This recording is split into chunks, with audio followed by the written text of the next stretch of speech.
Welcome back students. आज हम पढ़ने वाले हैं मैथ्स का अगला टॉपिक है इस पर अरिथमेटिक प्रोग्रेशन का nth टर्म ऑफ एपी। तो इसके लिए हम थोड़ा सा फॉर्मूला बनाते हैं। nth टर्म ऑफ एपी क्या है, किस तरीके से इसका फॉर्मूला बनता है, ये आपको दिया गया है। हाँ, तो इससे लास्ट वाले वीडियो तक हमने क्या किया, एक्सरसाइज 5.1 को 5.1 ये कंप्लीट हो गई है। तो अब चलेंगे हम लोग 5.2 और उससे पहले हम यूज करने वाले हैं that is nth term of AP, किस तरीके से इसका फॉर्मूला बनता है। सो देखिए, लेट अस कंसिडर ना, हमको पता है कि एक एपी जो है, लेट हमने कहा कि हमारे पास में एपी है, let A1, A2, A3 so on ना, बी एन एपी में। तो ये कुछ टर्म्स हैं, A1 है, A2 है, A3 है, ये किस में है, एपी में है। ओके, हुज फर्स्ट टर्म, और हमको यहाँ पता रहता है कि हुज फर्स्ट टर्म, जो इसका पहला टर्म है उसको हम क्या कहते हैं, ए कहते हैं। उसका पहला टर्म क्या होता है, ए, हमेशा जानते हैं। एंड द कॉमन डिफरेंस, जो इसका कॉमन डिफरेंस है उसको हम किससे लिखते हैं, कॉमन डिफरेंस को हम स्मॉल डी से लिखते हैं। ये दो चीज़ें हमारे पास में है, एक तो हो गया आपका फर्स्ट टर्म ए, और साथ में कितना हो गया आपका कॉमन डिफरेंस डी हो गया। ओके, सो इसमें देखिए दैट इज़, अगर हम इसमें कहें फर्स्ट टर्म ना, अगर हम इसको लिखते हैं फर्स्ट टर्म, तो फर्स्ट टर्म तो सिंपली क्या होता है, फर्स्ट टर्म को आपने लिखा है A1 और सिंपली क्या आ गया आपका ए आ गया। अब सेकंड टर्म में चलो, तो अगर हम देखते हैं सेकंड टर्म, तो इसको हम क्या लिखते हैं, A2 से लिखते हैं। और इसका एक फॉर्मूला आता है ना, इसका फॉर्मूला कितना आता है आपका, इसका फॉर्मूला बनता है आपका A+D बन जाता है, A+1D बनता है। अब इसको थोड़ा ना फॉर्मूले तरीके से लिखें, क्या हम इसको ऐसा लिख सकते हैं, A को हमने A रहने दिया, और जो ये सेकंड टर्म था लेकिन आया कितना, 1 आया, तो इसको हमने कैसे लिखा, 2 - 1 × D, ऐसा हम इसको लिख सकते हैं ना। अगेन A+D है, तो A+2 में से 1 माइनस करेंगे तो 1, D यही आ जाएगा। अगर हम लिखते हैं आपको थर्ड टर्म, अगर हम थर्ड टर्म को फोकस करें, थर्ड टर्म को लिखने का तरीका होता है A3, और फॉर्मूला कितना बनता है, A+2D बनता है। तो इसको फॉर्मूले में कन्वर्ट कीजिए, A+2D है, लिख रहे हैं थर्ड टर्म लेकिन इसको लिखा जा रहा है कितना, 2D, तो इसको हम ऐसे लिख सकते हैं 3 - 1D, ऐसा लिख सकते हैं। अब इसमें लिखते हैं हम लोग फोर्थ टर्म ना, तो अगर हमने इसमें लिखा फोर्थ टर्म, तो फोर्थ टर्म का क्या फॉर्मूला बनेगा, इसको हम कहते हैं A4, और फॉर्मूला होता है A+3D। तो 1D कम करना है तो अगेन A+ क्या लिखना होगा, 4 - 1D लिखने का। तो इसी तरीके से पहला टर्म है A1, दूसरा A2, तीसरा टर्म है A3, और इस तरीके से कितना आ गया, A4 आ गया। तो यही सीरीज में अगर क्या होंगे, n टर्म होंगे तो उसका nth टर्म निकाला जाएगा। देन nth टर्म हम क्या कहेंगे, इसको nth term of AP, n term of AP. तो उसको कैसे लिखा जाएगा, 1 होता तो 1, 2 तो 2, 3 के लिए 3, 4 के लिए 4, तो nth टर्म के लिए हम क्या लिखेंगे, an लिखेंगे। तो nth टर्म को हम कैसे शो करेंगे, an से शो करेंगे। अब यहाँ आते हैं, इसमें a क्या है, फिक्स है, प्लस और 1 2 3 4 ये चेंज हो रहा है, तो n-1, और d कैसा है, कांस्टेंट है, तो दिस इज़ द वैल्यू। तो ये nth टर्म का फॉर्मूला मिलता है। एन टर्म का फॉर्मूला क्या मिला, AN = A+n-1D, ईजी है। और इसी nth टर्म को ना हम किसे लिखते हैं, L से भी। तो nth टर्म को, n टर्म इज ऑल्सो, इसकी ज़रूरत हमको बाद में पड़ेगी, n term is also denoted by small l। तो कभी कभी हम ना इसको स्मॉल l से भी दिखा सकते हैं, विच मीन्स, तो आप इसको nth टर्म लिखो इन वर्ड्स में, इसको आप nth टर्म लिखो ना, n टर्म लिखिए, या आप इसको L लिखिए, या आप इसको AN लिखिए। तो फॉर्मूला क्या बना, A+n-1D। तो अगली जो एक्सरसाइज होगी हमारी 5.2 जो एक्सरसाइज है ना, वो इस पूरी की तरह पूरे तरीके से इस फॉर्मूले पर बेस्ड है। तो फिर से एक बार देख लेते हैं, पहला टर्म क्या हो गया, A1, जिसको हम सिंपली A कह देते हैं। दूसरा टर्म क्या होता है, A2, जिसको हम क्या लिखते हैं, A+D। लिखने वाले हैं सेकंड टर्म, तो फॉर्मूला कितना है, A+1D है, तो कैसे लिख दिया, 2 - 1 लिख दिया। थर्ड टर्म को कैसे लिखा, A3, ये नोटेशन हो गया इसका, और फॉर्मूला बना A+2D, और लिखने का तरीका देखो, A+3 - 1, A+4 - 1, A+5 - 1। इसी तरीके से nth टर्म को हमने क्या लिखा, AN, A+n-1D। इस तरीके से हमने ये फॉर्मूला हमको मिल गया है। तो चलते हैं हम लोग एक्सरसाइज में। तो एक्सरसाइज से कुछ क्वेश्चन को हम आपको लेते हैं। तो इसमें एक्सरसाइज 5 है, ये कह रहा है कि फिल इन द ब्लैंक्स, पहला क्वेश्चन है, fill in the blanks of the following table given that A is the first term, A क्या है, फर्स्ट टर्म को डिनोट कर रहा है, D is the common difference को डिनोट कर रहा है, AN जो है nth टर्म को डिनोट कर रहा है। ओके, यहाँ यहाँ आपको हमको 1 2 3 4 क्वेश्चन दिए हैं। इसमें ये ए की वैल्यू, ये डी की वैल्यू, ये एन की वैल्यू, ये और ए एन की वैल्यू ऐसे गिवन है। तो देखिए पहले क्वेश्चन में ए गिवन है, डी गिवन है, एन गिवन है, ए एन निकालना है। दूसरे क्वेश्चन में ए गिवन है और डी फाइंड करना है, एन दिया गया है, ए एन भी दिया गया है। तो इस तरीके से 1 2 3 4 5, तो हमको 5 क्वेश्चन है जो कि which is fill in the blanks के फॉर्मेट में दिए गए हैं। तो शुरू करते हैं। फर्स्ट ऑफ ऑल, जैसे क्वेश्चन में आपको गिवन है, क्वेश्चन नंबर है फर्स्ट और इसका पहला पार्ट हम लेते हैं इसके पहले पार्ट में ना। तो इसमें चार्ट में आपको दिया है, चार्ट में ए इज इक्वल टू दिया गया है 7 और डी की वैल्यू कितनी दी है 3 और एन की वैल्यू कितनी है 8 और साथ में ए एन आपको निकालना है, यानी कि nth टर्म। एक एपी बनेगी, उस एपी का पहला टर्म होगा 7, डी होगा आपका 3 और उसमें टोटल कितने टर्म होंगे 8, 1 2 3 4 अगर ऐसे गिनेंगे तो 8 टर्म आएंगे।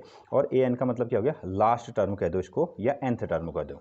तो अब फॉर्मूला हमने लिखा था nth टर्म का फॉर्मूला ए एन, ये बनता है आपका ए प्लस एन माइनस 1 डी, ऐसा आ गया। ओके, ए एन, अब चाहो तो यहाँ को ना जहाँ जहाँ एन है वहाँ आपको 8 लिख सकते हो, तो यहाँ को भी 8 शो कर सकते हो, मतलब कि आप 8th नंबर वाला टर्म निकाल रहे हो। ए की वैल्यू कितनी है 7, एन की वैल्यू कितनी है 8, ये रखो, और साथ में -1, डी की वैल्यू कितनी होगी आपकी 3 होगी ना, ये मल्टीप्लाई होता है। नाउ ये आ गया 7 और 8 में से 1 माइनस करेंगे 7, 7 इंटू 3, 7 इंटू 3 ये आ गया 7 प्लस कितना आएगा आपका 21 और इसको ऐड कर दो तो कितना आएगा आपका 28। तो इसका मतलब जो 8th टर्म होगा वो कितना आएगा आपका 28 आएगा, 8th टर्म 28 आएगा। क्या कहना चाह रहा है थोड़ा इसको देख लेते हैं। मान लीजिए हमारा पहला टर्म कितना है 7, डी कितना है 3, तो अगला टर्म कितना होगा 3 7 में जोड़ दो तो कितना बनेगा 10, फिर 13, फिर कितना आएगा आपका 16, फिर 3 जोड़ दो 19, फिर 22 और फिर 20 का 5, फिर 20 का 8, इस तरीके से 1 2 3 4 5 6 7 8। तो 8th नंबर वाला जो टर्म आया ना वो कितना आया आपका 28। ये आपको नहीं करना है, बट ये तो आपको समझने के लिए कि हम कर क्या रहे हैं। ओके, तो चलते हैं इसके सेकंड क्वेश्चन पर। इसका सेकंड पार्ट सिंपल है, बिल्कुल फॉर्मूले में आपको डायरेक्टली पुट करना है। तो चार्ट में दिया गया था A is equal to -18 given है और डी इस वाले क्वेश्चन पर निकालना है। Next N is equal to कितना है 10 हो गया और यहाँ पर को ए एन की जो वैल्यू है वो 0 है, ए एन की वैल्यू 0 गिवन है। इस तरीके से ना, ये वाला दिस वन ये निकालना है, ये 10 है और कितना आ गया आपका 0 आ गया। फिर से फॉर्मूला हम यूज़ करेंगे, फॉर्मूला हमारे पास में ए एन है, ए प्लस एन माइनस 1 डी, तो इसको हम क्या कहते हैं nth टर्म। तो देखिए हाँ, ए एन की वैल्यू गिवन है 0, ये यहाँ रख दो 0, 0 आ गया। और ए की वैल्यू कितनी है माइनस का 18 प्लस एन की वैल्यू कितनी है 10 -1 और डी की वैल्यू आपको फाइंड आउट करनी है, डी को एज डी रखो। अब ना इसको पकड़ के इधर लेके चलोगे तो 0, ये माइनस था तो इधर आएगा तो कितना होगा +18, यहाँ कितना बचेगा 10 में से 1 गया तो कितना आया 9 और साथ में कितना है डी, ऐसा 18 + 0 करेंगे तो कितना आएगा 18, ये कितना आया आपका 9D आ गया। 9 क्या करेगा मल्टीप्लाई है तो डिवाइड करने के लिए आएगा, तो हम इसको ऐसे लिख दें डी इज इक्वल टू कितना 18/9, ऐसा इसको ले आए, कितना आया 2। तो finally D is equal to कितना आ गया 2 आ गया। जो इस सीरीज में जो डी रहेगा वो कितना होगा आपका 2 होगा। ओके, चलते हैं थर्ड क्वेश्चन। इसका थर्ड क्वेश्चन देखिए, थर्ड क्वेश्चन में हमको पहला ए तो ही निकालना है, ए आपको फाइंड आउट करना है और डी आपको दूसरी टर्म में -3 दिया गया है और साथ में एन दिया गया है 18, एन इज इक्वल टू हो गया 18 और ए एन हो गया, ए एन की जो वैल्यू है वो है -5, दिस वन ना। ए हो गया, निकालना है आपको, डी -3 है, एन की वैल्यू है 18 और ए एन कितना है -5 है। बुक में आपको ये क्वेश्चन मिल जाएगा। अगेन फॉर्मूला इसमें लिखिए, A N is equal to A plus N -1, साथ में रखो डी, ए एन की वैल्यू रखो यहाँ आपको -5। अभी हमको ए निकालना है, A as it is, N की वैल्यू कितनी है 18 -1 और डी की वैल्यू कितनी है -3। तो सॉल्व करें, यह आया आपका -5 इज इक्वल टू ए और 18 में से 1 गया तो कितना आएगा 17 इंटू कितना -3, ऐसा करेंगे।